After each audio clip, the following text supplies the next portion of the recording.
in Sophia University, and we heard in the concluding speech exactly that all we need is when we were talking about the environment, and this was a very serious issue in Japan, that what we need is to trust in God and to dream. So that is why I remember this, the issue of being able to dream and to do what is humanly possible. Yeah, to do what is humanly possible. Yeah. When we applied for this institute, we had no money, but we got a lot of other support, and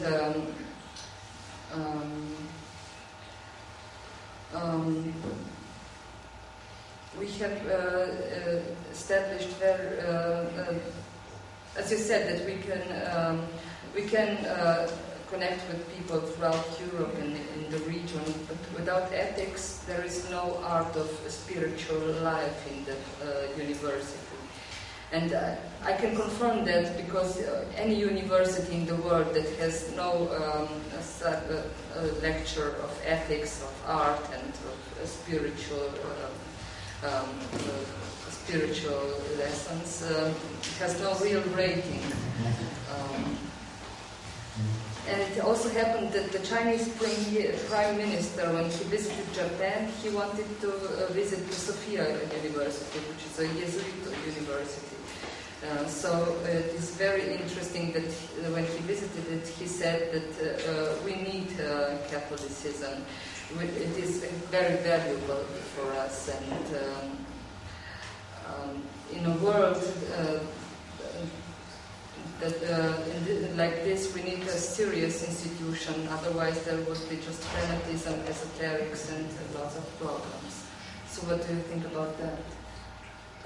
I think that you started well, because this is a faculty of business, and one would think, well, they are thinking in money because they start with business.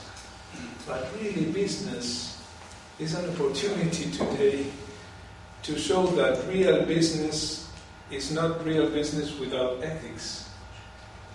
And we have the empirical demonstration now, after the crisis, after or during the crisis, that is going to continue now. And many academics, very serious academics all over the world, are showing that economic and business teaching doesn't make sense without ethics, not because of our moralistic voluntarism, as always Kumar taught us. Don't preach in your classes. Well, I'm a professor, I should convince, persuade. No, don't do it in your classes. You just have to show things. And reality by itself is the one that will show the way, even on the one hand to technical solutions and also to ethical solutions. Values come from the logic of the subject matter. That is something that Catholic universities not always understand, and they just teach the technical mainstream of business, of economics, of marketing, of human resources, whatever, in the same way as any other university. And then they preach human values, ethics, religion. And it doesn't work at all, because students just laugh looking at the different and the exact opposite professor that comes after the technical, and then the technical after the ethical. But when you go to the subject matter, that means the content of the discipline, and you analyze it in all its dimensions, and you show, for example, in the issue of business now, the financial crisis, what is the subject matter of finance, of banking. Well, part of the theory during 2 decades said that the only goal that should pursue a financial agent is to profit maximization. And they applied that, getting all the money that they could for themselves. But that was not only unethical, but it was a bad, very, very wrong, technically speaking, finance teaching. Because is it rational? Is it economical? Is it really business-centered to look for your own personal interest and send your bank to bankruptcy? It is exactly the opposite thing. So when you analyze what is objectively, realistically, in the whole sense, the financial profession, you find what you have to do in the technical sense, but also in the ethical sense. So you don't need ethical courses. Yes, you need them, but to give the whole sense of what is ethics in general. But we should try to see how to teach finance, where the finance professor showing the subject matter in the highest level of academic quality deduces logically the need for ethical commitment, environment commitment, social commitment from the subject matter, technically speaking. So that would be revolutionary.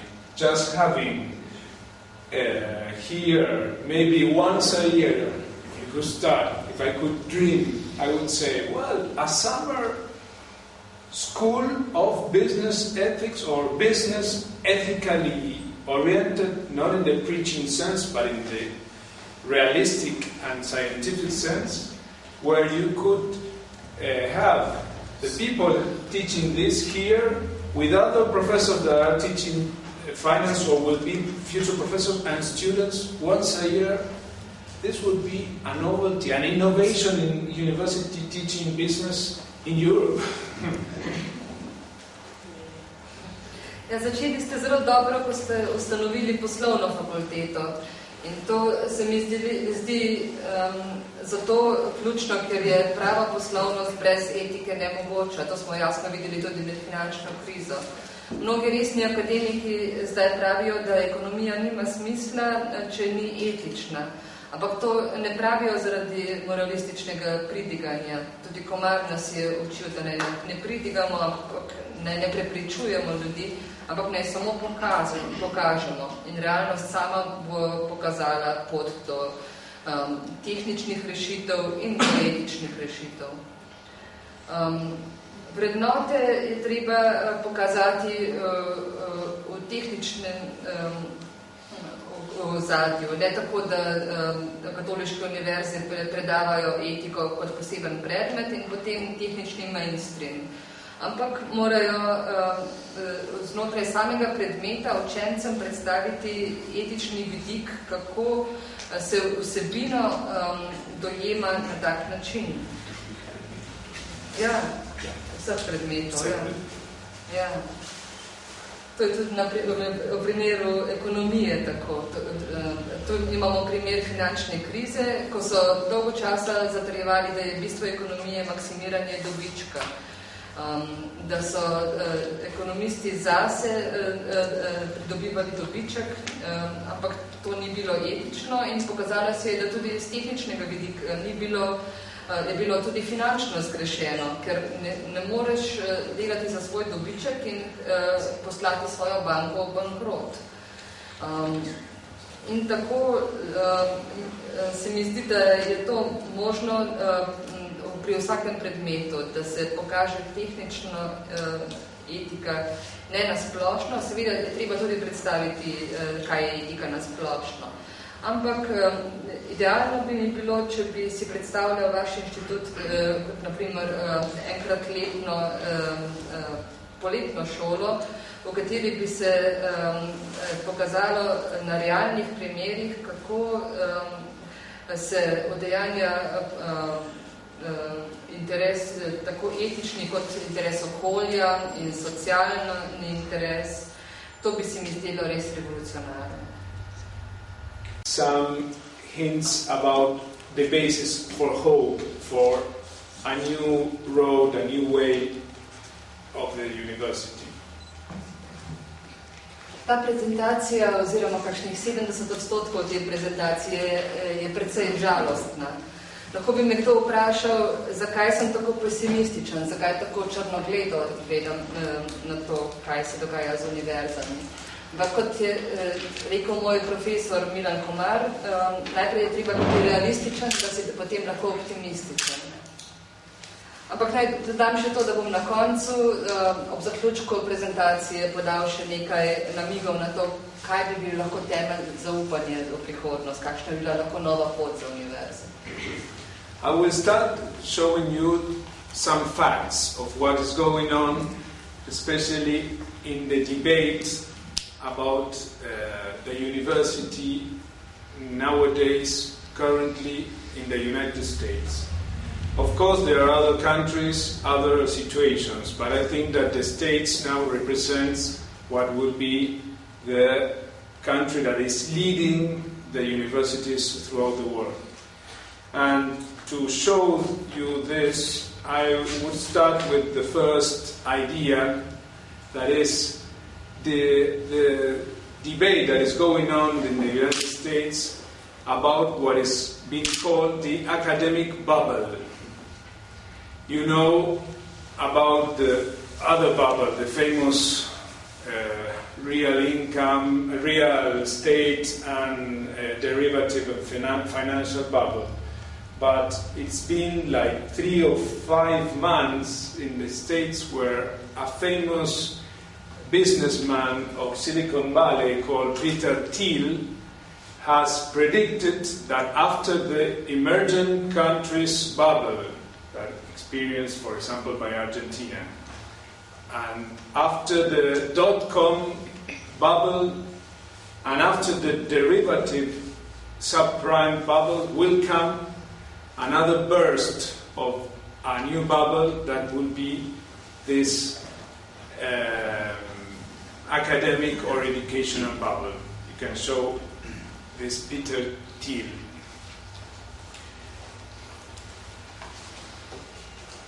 Začel bom s tem, da bom predstavil dejstva.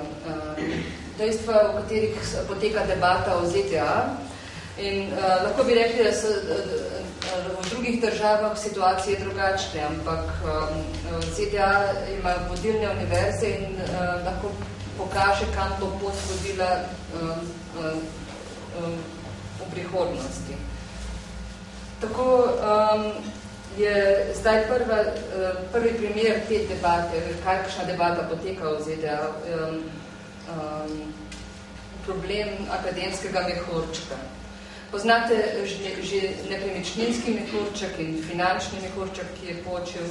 Zdaj pa ta gospod Peter Thiel iz Silikonske doline napoveduje, da se bo pravzaprav je to napovedal pred 3 do 5 meseci išla ta njegova napoved, da bo po mehurčku novo nastalih ekonomij, kot je na primer Argentina trenutno, in po propadu spletnih podjetij in po propadu finančnih trgov počel nov mehurček, in to bo mehurček akademske sfere. What is the basis to sustain this idea?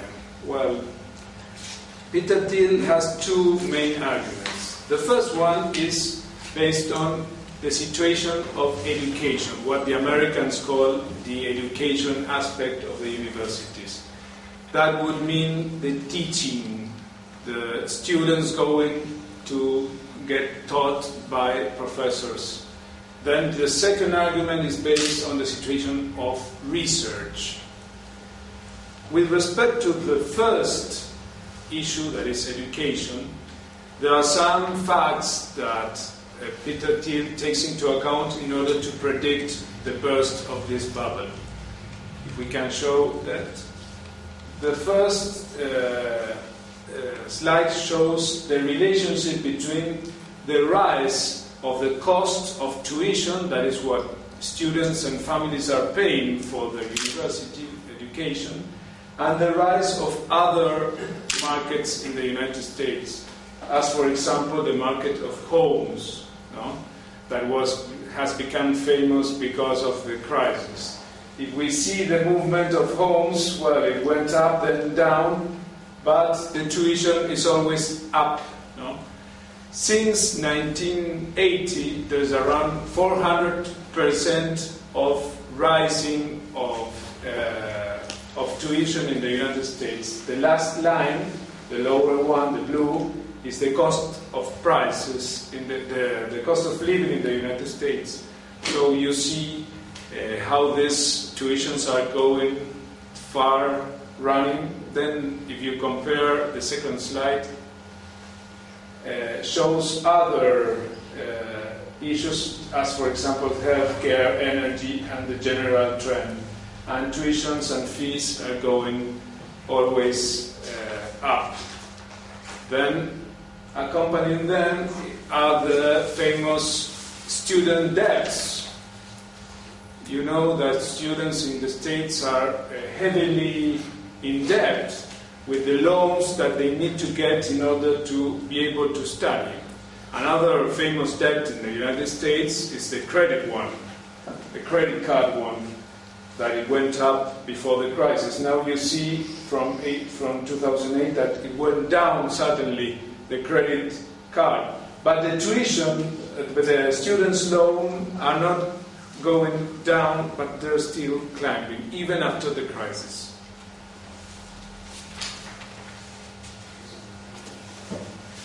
Na čem temelji ta ideja Petra Thiela? On ima dva glavna argumenta. Zakaj je situacija takšna? Dva vidika univerze. Eden je izobraževanje, drugi pa je raziskave.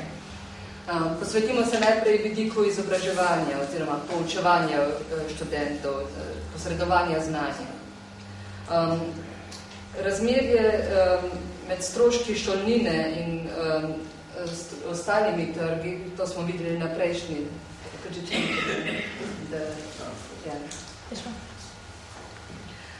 vidimo, da stroški šolnine v ZDA konstantno rastejo, na ostalih trgih pa prihaja tudi, naprimer na nepremičninskem trgu, ki je postal slaven zaradi krize, je prišlo spet do padca cene. Šolnine pa že od leta 1980 rastejo in so takrat zrasle za 400%. Primerjamo tudi lahko s modro linijo, to je raven življenjskih stroškov v ZDA, tudi ta je precej nesorazmerna z rastjo šolnin. Torej zdravstveno varstvo, energija, splošni trendi ne rastejo tako močno kot šolnine. Potem imamo še vprašanje dolgov študentov, to je naslednja. Če jih primerjamo z dolgovi za kreditne kartice, so tudi ta posojila za kreditne kartice padla v zadnjem času, študentski dolgovi, torej to, kako se študenti zadolžujejo za to, da bi lahko plačali šolanje, pa rastejo še naprej. And in the same field of education, in the same area of education, there's also another fact. You can change. That is the situation of employment after being graduate. There's also a big gap between the investment that parents and students make in their education, especially in college, and then also in master's degrees, and the results they expect to have in employment. That is always bigger, this gap. That's the second fact with respect to education. With respect to research, or maybe you can... Potem je na področju izobraževanja še en dejavnik. In sicer problem zaposlitve po diplomi. Velik prepad je med tem, koliko ljudje investirajo v svoje izobraževanje, tako dodiplomsko kot tudi podiplomsko izobraževanje in kakšno možnost zaposlitve imajo potem.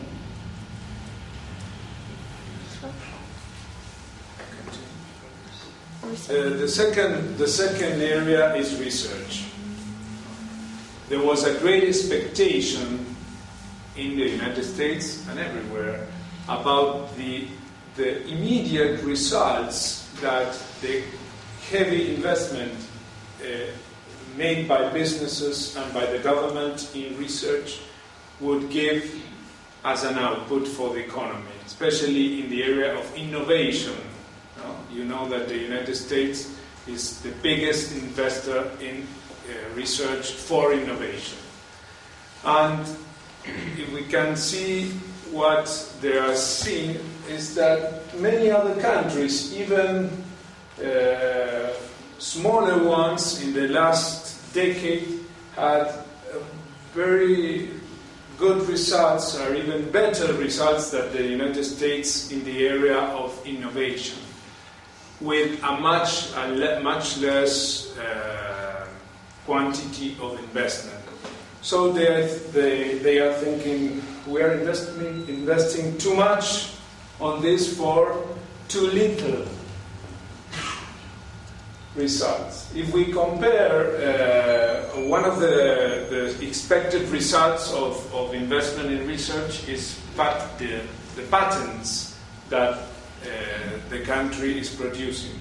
Of course, that patenting in the United States is huge compared with any country.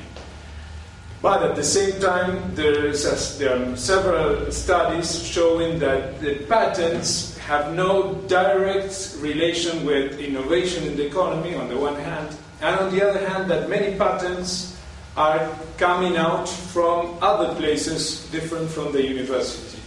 That graph shows the different regions in the United States where patenting is going on, and the one that goes up comes especially from Silicon Valley, areas of California, not necessarily related to universities. Kar se tiče področja raziskav, so bila velika pričakovanja. In sicer so v ZDA pričakovali takojšnje rezultate za svoje investicije, da se inovacije, ki izhajajo iz raziskav, takoj poznajo pri gospodarstvu. Na področju inovacij pa je prišlo do tega, da se investicije niso takoj izplačale. Tukaj smo videli tudi na grafu, da so tudi celo manjše države imele boljše rezultate pri inovacijah kot pa ZDA. Tako da zdaj v ZDA razmišljajo, da jim ne bi bilo treba toliko investirati, ker tudi te manjše države niso investirale toliko v raziskave in ugotavljajo, da so investirali preveč. Zanimiv podatek je tudi število patentov v ZDA. To je pokazalo, da tam, kjer se registrirajo patenti, čeprav ni neposredne povezave med številom patentov in inovacijami, to se je tudi pokazalo, ampak vseeno število patentov ni povezano s tem, kje so univerze. Videli smo regije v ZDA, kjer se registrira največ patentov in to je bilo v glavnem v Silikonski dolini, ne toliko tam, kjer so univerze. For example, according to a medical doctor, Professor Charlton, a renowned British specialist in biomedical research, he argued 5 years ago, so before the crisis, that, he says, although many are presenting a portrait of medical research as a booming enterprise, by contrast, I have suggested that medical research is a speculative bubble due to burst. How can two such different traditions be compatible? From inside the expanded world of medical research, everything seems fine and getting better from the inside of the system. But to people outside the system, it seems like there is an awful lot of money going in and not much coming out. And he concludes, therefore, in 2006, future cuts in medical research will happen because of pressure from outside the system, specifically pressure from other powerful social systems which will press their alternative claims for funding. This is kind of prediction of what happened last year when the cuttings started everywhere in the economy, but especially in the academic area, heavily in the United Kingdom, also in the rest of Europe and in the United States, as a first reaction of a diagnosis of the system, as the university system, as something that is not really performing its role of being a real industry, given the output expected to the input that has been invested. Neki profesor Charlton, ki je zelo priznan britanski specialist za biomedicinske raziskave, je že pred 5 leti, torej pred finančno krizo, rekel, da so medicinske raziskave po mnenju mnogih neko področje, ki je v porastu in ki bo še naprej raslo, ampak po njegovem mnenju je to špekulativen mehurček, ki bo kmalu počil. Od znotraj ta sistem deluje, kot da je vse v redu, od zunaj pa je videti tako, da gre van ogromno denarja, zelo malo denarja pa pride ven. Zato je ta profesor Charlton že leta 2006 rekel, da pričakuje, da se bojo zmanjšale naložbe v raziskave zaradi pritiskov raziskovalci najdejo druge vire financiranja. Ugotovili so namreč tisti, ki so prej bili investitorji, da univerzitetni sistem ne more biti industrija, v katero bi lahko vlagali toliko denarja in ga iz nje prejemali še več. So, Peter Thiel gave a very American proposal to solve the problem. What we would do, he says, just skip the university. Why invest all this money in a system that doesn't give any result? If this is an industry, it has to give a real output, a real profit for the investors, that are the families, that are the students, that are businesses, that is the state. So he started to demonstrate his argument about the inefficiency or radical inefficiency of the university by throwing to the public a project that is called 20 under 20, where he proposes to give to 20 students under 20 years $100,000 in hand, just the equivalent of the loan, of the average loan for getting into a college for 4 years, and but with the condition that they use the money, that they leave the school, they leave the university, and they use their money in Silicon Valley to start a new investment, a new business that should be oriented to innovation. Peter Thiel je imel zelo ameriški predlog za rešitev tega problema. Predlagal je, da naj bi univerze enostavno preskočili.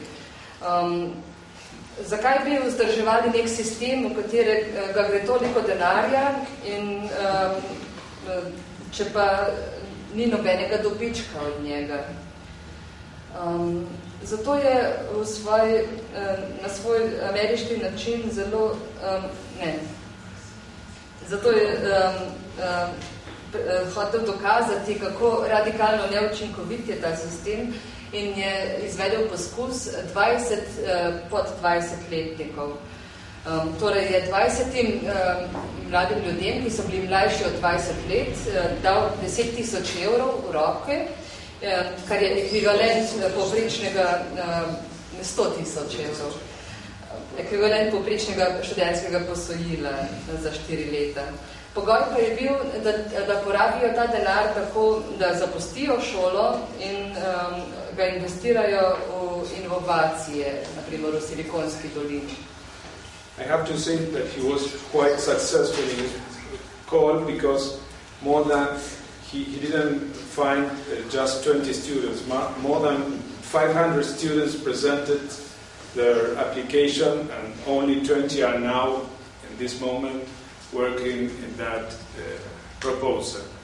But going beyond this evidently crude economistic proposal that could be also criticized from an economic point of view, there are some economists that told Thiel that he was wrong because the education market doesn't react as he predicts like the financial market, where the flexibility of prices is, or the house market, and this prediction that many people would withdraw their money, families, businesses and governments from the academic system, and the system will fall down.